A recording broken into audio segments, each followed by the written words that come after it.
नमस्कार, जय महादेव। आजे हूँ अमित त्रिवेदी आपने धोरण 12 इंग्लिशनी टेक्स्टबुक में unit 1 read 2 sunrise on the Kanchenjunga जे कविता है ते समझावा प्रयत्न करी रह्यो छूँ। तो आ पोएम चलावता पहला हूँ तेनी एक ब्रीफ समरी कही दऊँ कि आ रीड में कवि ए हिमालयनी गिरिमाळाનું सुंदर वर्णन करे छे कि बरफना शिखरोथी शोभतो आ हिमालय खूब ज सुंदर पर्वतोनी हारमाळा दर्शावे छे। दरेक जग्याए प्रकृति खिलेली देखाय छे। हिमालयना जुदा जुदा पर्वतोमां एक कांचनजंगा नामनो पर्वत छे जे सफेद बरफथी घेरायेला आ पर्वतनी सुंदरता ए अजोड़ छे, अनन्य छे। तेमां पण ज्यारे सूर्यना सवाરના किरणों तेनी पर पड़े छे त्यारे तेनी सुंदरता घणी वधी जाय छे। आ काव्यमां कविए कांचनजंगा पर्वतनी सवारनी सुंदरतानी खूब ज प्रशंसा करी छे, वखाण कर्या छे। पवनना सुसवाटा, विविध रंगों अने प्रकृतिना अन्य स्वरूपोनुं वर्णन करीने कविए आपणी समक्ष, आपणी नजर समक्ष सवारमां देखाता कांचनजंगाना शिखरनुं आबेहूब प्रदर्शित करी दीधो छे। खरेखर प्रकृतिનું आ जे दृश्य छे ए अत्यंत लाजवाब दृश्य छे। हवे अहींया हूँ कविता शरू करूँ छूँ।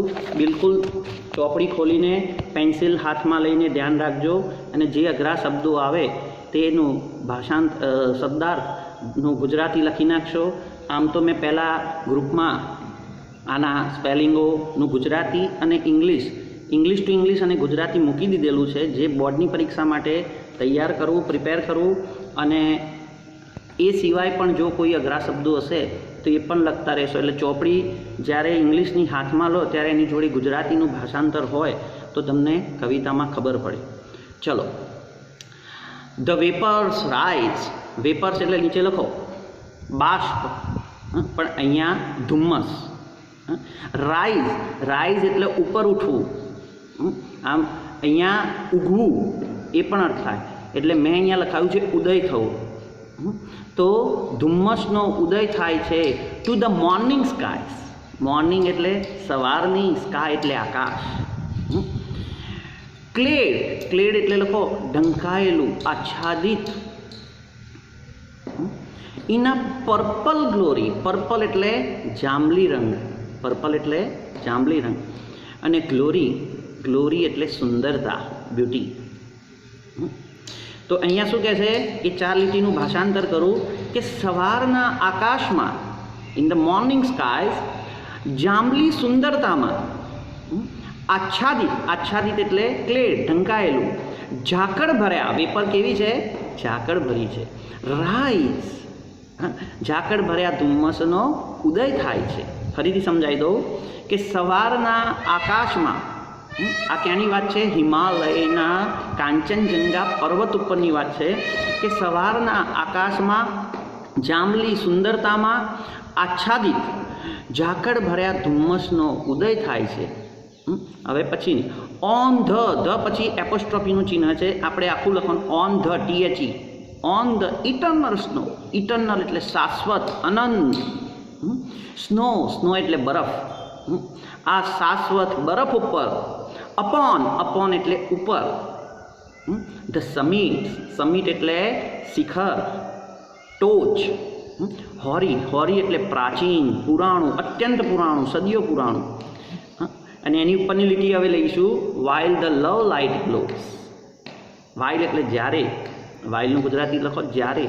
the love light એટલે પ્રેમ પ્રકાશ એટલે શું? સૂર્યનો પ્રકાશ। ગ્લો એટલે ચમકે છે, શાઇન્સ। तो एनी फरीथी भाषांतर करूँ कि while the love light glows on the eternal snows upon the summits hoary।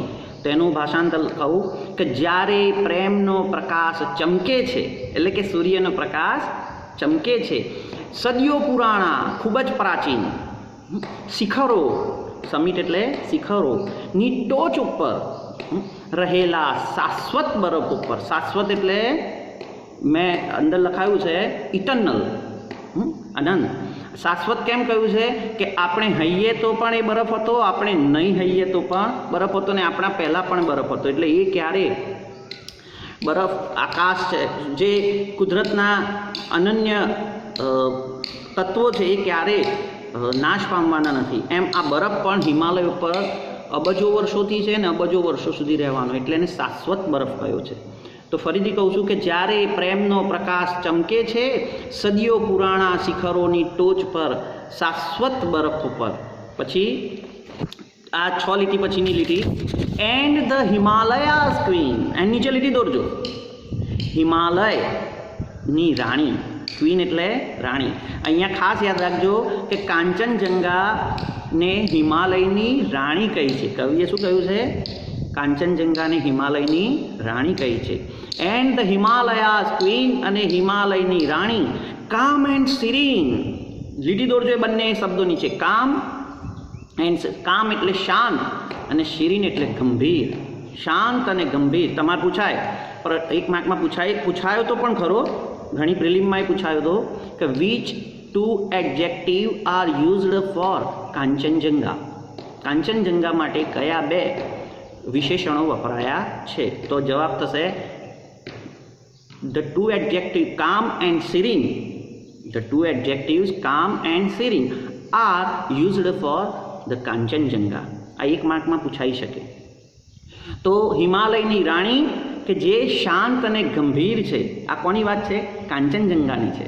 Returns, return એટલે પાછું આપવું, પરત આપવું. લખજો નીચે લીટી દોરી, રિટર્ન એટલે પાછું આપવું, પરત આપવું. પરત પાઠવે છે ધ હેવન્સ ગ્રીટિંગ, હેવન એટલે લખો સ્વર્ગ. આમ તો મેં જે સ્પેલિંગો મોકલ્યા છે એમાં લખેલું જ છે, પણ જોડે જોડે લખતા રહેજો. હેવન એટલે સ્વર્ગ અને ગ્રીટિંગ એટલે શુભેચ્છા. તો જે સ્વર્ગમાંથી શુભેચ્છાઓને પાછી પાઠવે છે, એટલે પરત પાઠવે છે. કોણ? તો ફરીથી કહું છું, હિમાલયની રાણી કે જે શાંત અને ગંભીર છે, તે સ્વર્ગની શુભેચ્છાઓને પરત પાઠવે છે. પછી આગળની લીટી, in robes of white, robes એટલે નીચે લખો, લીટી દોરો, પોશાક, વસ્ત્રો, અપેરલ, એનું રોબનું સમાનાર્થી અપેરલ પણ થાય. રોબ્સ ઓફ વ્હાઇટ, સફેદ રંગના વસ્ત્રો પહેરીને. હવે કાંચનજંગાને કેમ સફેદ રંગના વસ્ત્રો પહેરેલા કહે છે? કારણ કે કાંચનજંગા ઉપર સર્વત્ર બરફ છવાયેલો છે, બરફથી આચ્છાદિત છે, અને બરફનો રંગ પણ સફેદ છે. એટલે અહીંયા શું કહે છે? એ કાંચનજંગા સફેદ વસ્ત્રો પહેરીને ઊભી છે. બાથ, બાથ એટલે સ્નાન કરવું, ઇન ગોલ્ડન લાઇટ, ગોલ્ડન એટલે લખો સોનેરી, લાઇટ એટલે પ્રકાશ. સૂર્યનો જે સોનેરી પ્રકાશ છે એમાં એ સ્નાન કરતું, એટલે કે નીતરતું, એટલે સૂર્યનો કિરણ પડે એટલે સહેજ ગરમ કિરણ પડે એટલે શું થાય? બરફ ઓગળે, ઓગળે એટલે પીગળે, પીગળે એટલે તમને એમ લાગે કે સ્નાન કરી રહી છે. શ્વેત વસ્ત્રોમાં સજ્જ સ્થિત છે. જ્યાં, વેર એટલે જ્યાં, અર્થ એન્ડ સ્કાય, અર્થ એટલે પૃથ્વી અને સ્કાય એટલે આકાશ, આર મીટિંગ, મીટ એટલે મળવું. જ્યાં આકાશ અને પૃથ્વી મળી રહ્યા છે તે જગ્યાએ કાંચનજંગા એ સફેદ વસ્ત્રો પહેરીને સોનેરી પ્રકાશમાં સ્નાન કરતી ઊભી છે. અહીંયા અર્થ અને સ્કાય મળે એવી એક કાલ્પનિક રેખા છે, જેને આપણે ગુજરાતીમાં ક્ષિતિજ કહીએ, જેને ઇંગ્લિશમાં હોરિઝોન કહેવાય, HORIZON, હોરિઝોન એટલે ક્ષિતિજ. તો અહીંથી ફરીથી પાછી એનું ગુજરાતી કરી દઉં કે જે સોનેરી પ્રકાશથી નીતરતા, એટલે કે સ્નાન કરતા શ્વેત વસ્ત્રોમાં સજ્જ સ્થિત છે, જ્યાં પૃથ્વી અને આકાશ મળી રહ્યા હોય. એન્ડ ધ મોર્નિંગ ડ્યુઝ, અને મોર્નિંગ એટલે સવારની, ડ્યુ એટલે ઝાકળ, સવારના ઝાકળમાં. એન્ડ મેલો હ્યુઝ, મેલો હ્યુઝ એટલે ભીના રંગો, સહજ રંગો, હ્યુઝ એટલે રંગો. પેઇન્ટ, પેઇન્ટ એટલે ચિતરવું અથવા તો રંગવું, રંગે છે. કોને? તો હર ચીક્સ, હર એટલે કોણ? કાંચનજંગા. અહીંયા સ્ત્રી જાતિ બતાવી છે, કાંચનજંગા. ચીક્સ એટલે ગાલ, તેના ગાલ ઉપર એ રંગે છે વિથ ફેરી ફિંગર્સ, ફેરી એટલે પરી જેવી કોમળ આંગળીઓથી, ફિંગર્સ એટલે આંગળીઓ. તો ફરીથી એનું ગુજરાતી કહું કે સવારનું ઝાકળ અને સહજ રંગો, એટલે કે જ્યારે સૂર્યપ્રકાશ પડે ત્યારે ટોચ ઉપર એકદમ પીળો રંગ હોય, પછી વચ્ચે સફેદ હોય, એમ કરતાં કરતાં છેક નીચે જાઓ તો એકદમ બ્રાઉન રંગ હોય, કેમ કે ત્યાં હજી સૂર્યનો પ્રકાશ આવ્યો નથી. તો આમ દૂરથી તમે જુઓ તો એના ગાલ ઉપર એટલે કે કાંચનજંગા ઉપર એની કોમળ આંગળીઓથી જુદા જુદા રંગો કર્યા છે. નીચેથી ઉપર જાઓ તો કાળો, બ્લેક, બ્રાઉન, સફેદ, અને છેક ઉપર જાઓ તો યલો રંગ લાગે. ક્યારે? સવારે 4-5 વાગે. તો આખો પર્વત એ જુદા જુદા રંગોમાં દેખાય. તો સવારનું ઝાકળ તેના સહજ રંગો જાણે કે તેના ગાલને પોતાની કોમળ આંગળીઓથી રંગી રહ્યો હોય. પછી શું કહે છે? વાઇલ ઓવર છે એને ઓવર વાંચવાનું, ઓવરનું શોર્ટમાં ઓવર ધ રીલ્સ એટલે લીટી દોરો, ઝરણા, સ્ટ્રીમ્સ, અને તેના ઝરણા ઉપર and the sun kissed hills એટલે સૂર્યને ચુંબન કરતી ટેકરીઓ, એટલે સૂર્યની ચુંબન કરતી ટેકરીઓ એટલે ખૂબ જ ઊંચી ટેકરીઓ, સૂર્ય છેક આકાશમાં છે એને અડકતી ટેકરીઓ પર ધ લવ લાઇટ એટલે પ્રેમ પ્રકાશ એટલે કે સૂર્યપ્રકાશ જેન્ટલી એટલે મેં લખાયું છે હળવેકથી, મૃદુ, એકદમ કોમળ, લિંગર એટલે મેં લખાયું છે ટકી રહેવું, સ્ટે બિહાઇન્ડ, ટકી રહે છે. તો એનું ગુજરાતી કહું કે જ્યારે નાના ઝરણાઓ ઉપર સૂર્યએ ચૂમેલી ટેકરીઓ પર મૃદુ પ્રકાશ લહેરાતો હોય છે. આ બધું જ વર્ણન કાંચનજંગાનું છે. એની ઉપર સૂર્યપ્રકાશ પડે છે અને સૂર્યના કેવા કિરણો પડે છે? મૃદુ એટલે ફેન્ટ એટલે શું? આછા. તમે હિમાલયમાં જાઓ તો સહેજે તમારે અત્યારે જે ગુજરાતમાં કે મધ્ય ભારતમાં જે ગરમી હોય એવી ના લાગે, ત્યાં ઠંડી હોય છે ઉનાળામાં પણ. તો સૂર્યનો પણ કોમળ પ્રકાશ પડતો હોય છે, એની વાત છે. એન્ડ ધ બ્રેકિંગ ડે એટલે મળસ્કું, પરોઢ એટલે કે દિવસનો ઉદય થવો.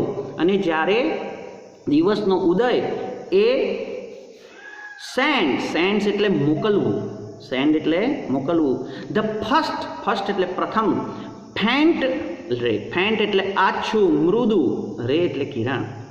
સૂર્ય શું કરે છે? સવારે વહેલું 4-5 વાગે એનું આછું કિરણ એ આ સવાર થતાં જ, પરોઢ થતાં જ એનું પહેલું આછું કિરણ એ ક્યાં મોકલે છે? તો આ કાંચનજંગા ઉપર મોકલે છે. ઓફ લવ એટલે પ્રેમ, લવ્સ અનડાઇંગ ફાઉન્ટેન્સ, અનડાઇંગ એટલે મેં લખાયું છે જો અનંત, ફાઉન્ટેન્સ એટલે ફુવારા. તો આ અનંત ફુવારા, પ્રેમના અનંત ફુવારાના પહેલું કિરણ એ ક્યાં પડે છે? તો કાંચનજંગા ઉપર પડે છે. White the heart feels the thrill, અને ત્યારે આપણું હૃદય, વાઇલ એટલે ત્યારે, ધ હાર્ટ એટલે હૃદય, ફીલ્સ એટલે અનુભવે છે, ધ થ્રિલ્સ એટલે રોમાંચકતા, આનંદ, ખુશી. જ્યારે આ સૂર્યનો પ્રથમ કિરણ એ કાંચનજંગા ઉપર પડે છે, મૃદુ કિરણ, ત્યારે આપણું હૃદય એ ખૂબ જ રોમાંચ અનુભવે છે. શું? તો એ અવાજ સાંભળીને, ઓફ ધ વોઇસ એટલે અવાજ, ફ્રોમ ધ હિલ્સ એટલે ટેકરીઓ એટલે કે પર્વતના શિખરો, પર્વતની ટેકરીઓમાંથી જે અવાજ આવે છે તે અવાજ સાંભળીને પણ હૃદય રોમાંચ અનુભવે છે. એન્ડ ધ સોલ એટલે મેં લખાયું છે જોજો, આત્મા. એન્ડ ધ સોલ ધેટ ડ્વેલ એટલે લીવ્સ, રિસાઇડ્સ, રહેવું. એક આત્મા રહેતો હોય છે ઇન ધ માઉન્ટેન્સ, પર્વતોમાં. તો આ છેલ્લી 5 લીટીઓનું ગુજરાતી કરું. અને દિવસનો ઉદય એ અમર પ્રેમના ઝરણાને પહેલી કિરણ મોકલે છે, ત્યારે હૃદય રોમાંચ અનુભવે છે.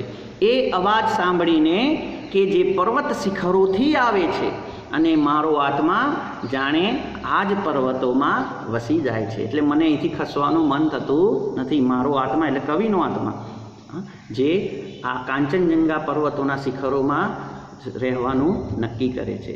આ કવિતા લખી છે એ ક્રિસ્ટીના આલ્બર્સે, અને હિમાલયનું ખૂબ જ સુંદર વર્ણન કર્યું છે.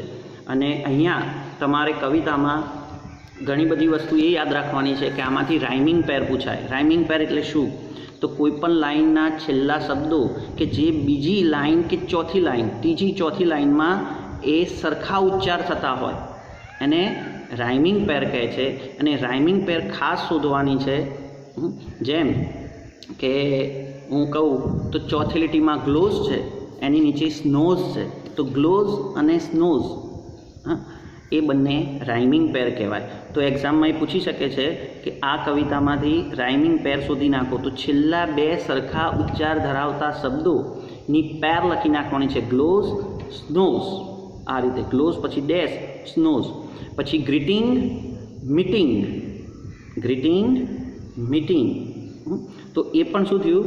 Rhyming pair. પછી ડ્યુઝ, હ્યુઝ, ડ્યુઝ, હ્યુઝ, પછી રીલ્સ, હિલ્સ, પછી fingers, lingers, fingers, lingers, day, રે, ડે, રે. તો આ રીતે અંદરથી રાઇમિંગ પેર પણ પૂછાઈ શકે છે. હવે આની ફકરા ઉપરથી પ્રશ્નના જવાબ, સ્પેલિંગો તો મેં ઓલરેડી મૂકી દીધા છે. ફકરા ઉપરથી પ્રશ્નના જવાબ એ હું આની પછી મૂકી દઈશ, અને આમાં આ આખું યુનિટ પતી જાય એટલે W1 તો મૂકી દીધું છે, W2 પણ મૂકી દઈશ, અને આખો યુનિટ એ કમ્પ્લીટ થઈ જશે. તો પહેલી યુનિટની શોર્ટ નોટ, બીજા રેડની ફકરાઓ પરથી પ્રશ્નના જવાબ, અને યુનિટ W1, W2 જે નિબંધ કે સ્પીચ એ તમારે બોર્ડની પરીક્ષા એક્ઝામ માટે ખૂબ જ IMP છે. આ જે ચેનલ છે એ હું ચલાવી રહ્યો છું તે માત્ર બોર્ડની 12માની બોર્ડની પરીક્ષાના વિદ્યાર્થીઓને મદદ કરવા માટે છે. મારો કોઈ હેતુ બીજો કોઈ પ્રોફેશનલ છે નહીં. તો આપ લોકોને જો યોગ્ય લાગે તો આ ચેનલને સબસ્ક્રાઈબ કરી અને શેર કરશો તો જેટલા મારા ગામડાના વિદ્યાર્થી દીકરા દીકરીઓ છે એમને આ પાઠ સમજવાનો લાભ મળે. બરાબર છે. ચલો, અમિત ત્રિવેદીના જય મહાદેવ.